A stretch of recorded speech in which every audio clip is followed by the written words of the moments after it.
Okay, so what's this next question? It's a calculation question. So I just know that as long as I follow the rules properly, I know that this is going to be fine here. Nothing can really go wrong, as long as I'm just sensible about it and do the things that we're always doing. And again, this one's even nicer because it says there constant acceleration.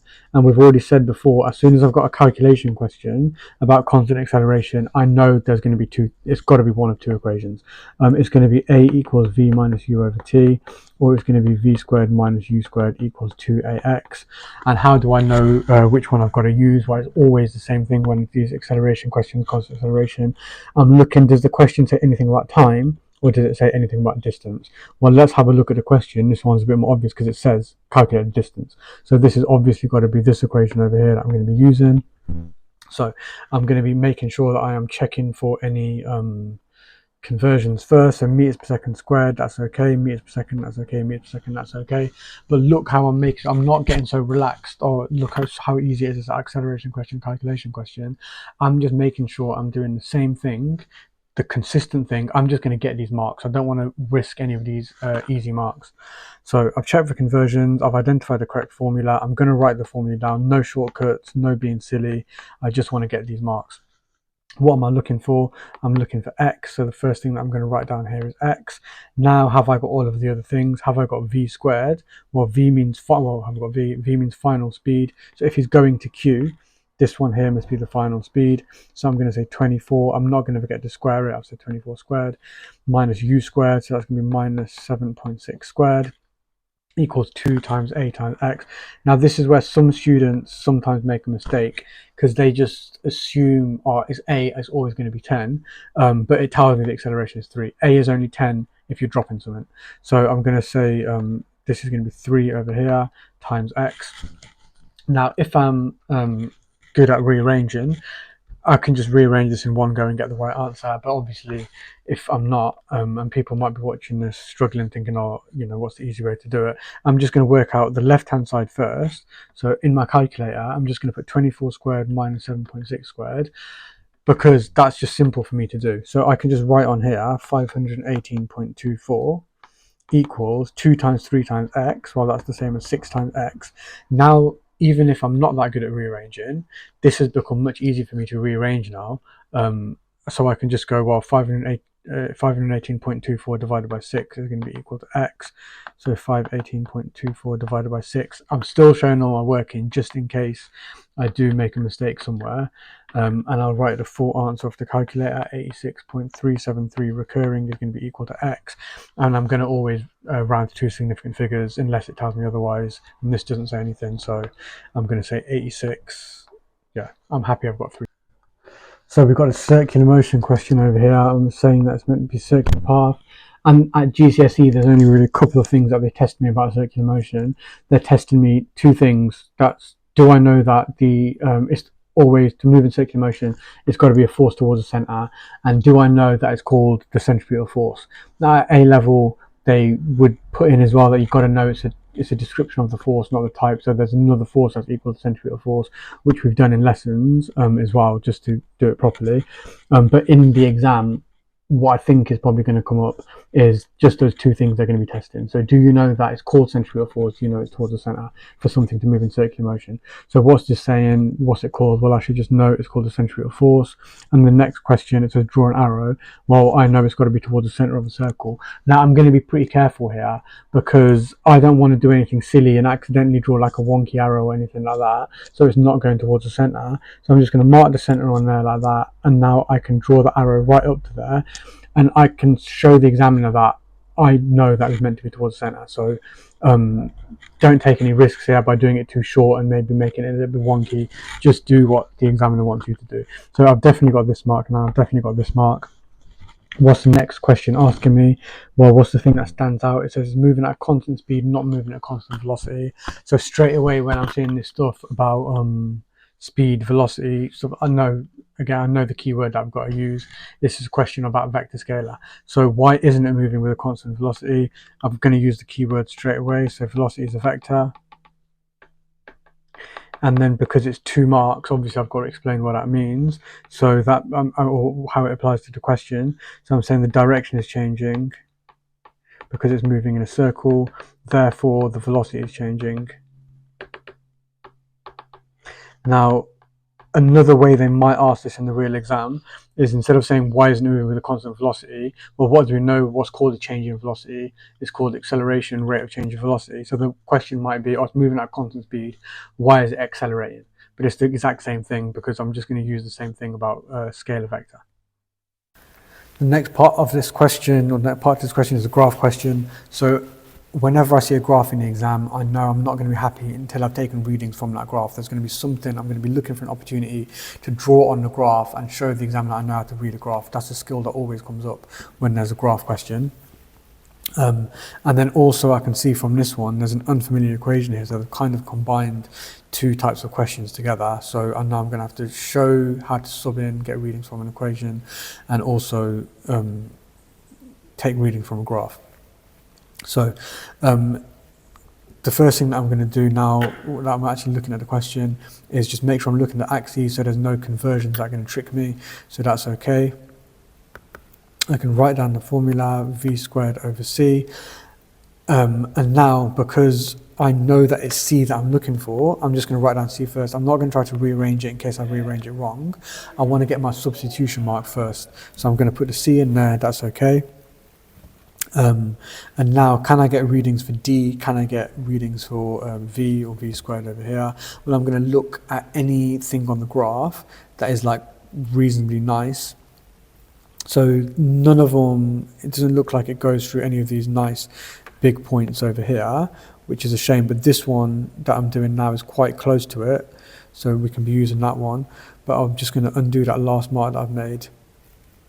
So you can see that if I zoom in, it doesn't quite go through either of these. It goes through like halfway between them, but well, I'm just going to have to deal with that. So I'm going up from 20.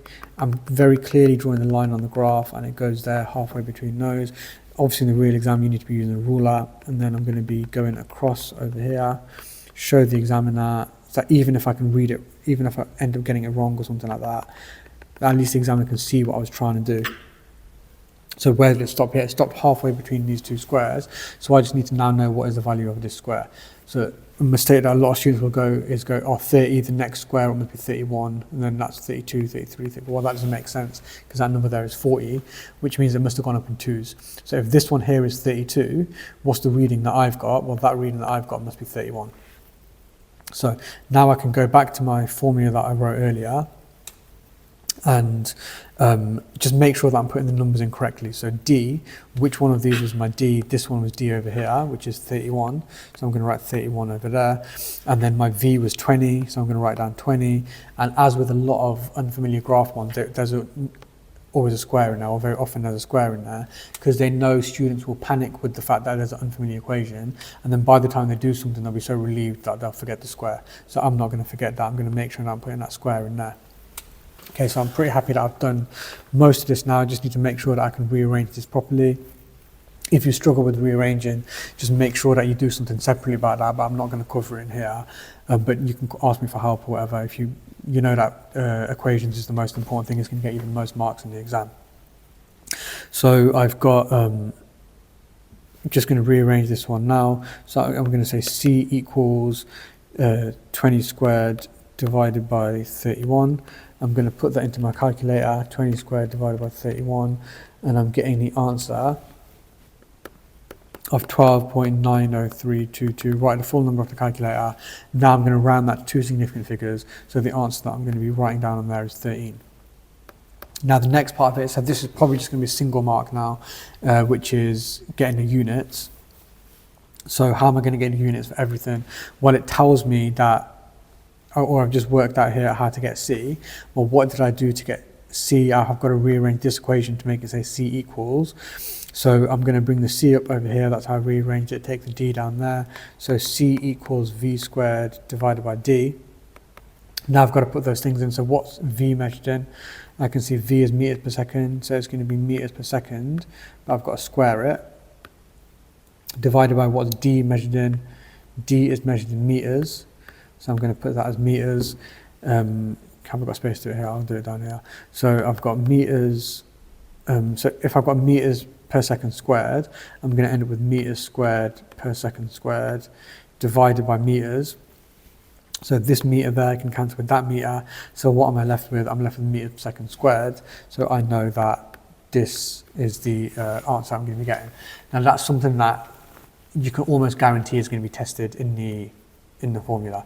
Getting units either from a graph or getting units from an unfamiliar equation, using an unfamiliar equation, and definitely be looking out for a graph question that is that you need to take readings from. So what's this next question talking about? Someone's going to clap their hands, someone's going to start the timer, stop the timer, and so on, because we're trying to measure the speed of sound in air. Now, if you've been following the other videos and following the exam process and stuff like that you should be doing to get these, I've already identified some things over here that I know the answer is going to be. And hopefully you can see that it's basically the same questions that are just coming up. And I'm telling you, when you see this question or when you see this kind of information, this kind of hint that they're telling you, it's always going to be the same answer. So they're telling me about improving the method. Well, the fact that I've seen the timer, hopefully some of you are sat there now going, okay, yeah, I know what this answer is going to be. Well, because this person is starting a timer and stopping the timer, I'm going to say the reaction time. I'm just going to use that key term straight away. Reaction time is going to affect the experiment. Affect the experiment, affect the results. Or I'm going to say something about a large reaction time compared to the recorded value. So large reaction time. So now, how am I going to do that? So because it says explain one way, I've given the reason why it's bad. So I'm going to say improve this thing by, and what is always the answer, use an electronic timer. And how is it going to detect they use a microphone or something like that?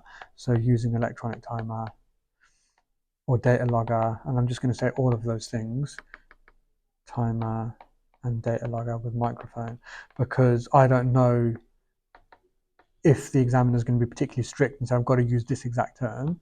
So I'm just going to make sure that I'm just saying all of them to make, I might as well play it safe and get the mark. Okay, so what type of question is this next part of it?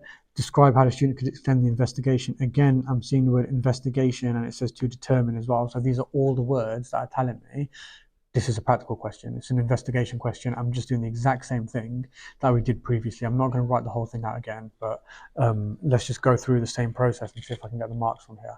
So the first thing is there a formula? Well, what am I looking for? Average speed. Is there a formula for average speed? Yeah, there is. It's speed equals distance over time. So I have written that down. I've got the mark. I'm very happy. Next thing is the measuring equipment. So I'm going to use a ruler to measure the distance, and I'm going to use a stop clock to measure the time. Stop clock or stopwatch, either of those are fine to measure the time. Now some kind of detail. Is this one where I can say change to something, measure to something? No, not really, because I'm not changing anything here. I've just got to measure the speed that I'm given. So I've got to just say something else, something sensible about what I'm doing. So what distances that I'm measuring? So I'm measuring the distance of the slope. So I should say measure distance of slope. Or the length of the slope. What time am I measuring? Measure time to get from top to bottom. And then even though I've written the formula, I might as well just say it again. So u speed equals distance over time.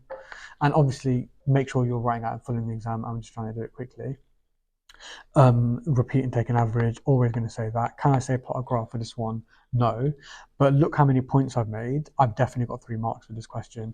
I'm very happy that the examiner was nice enough to give me such a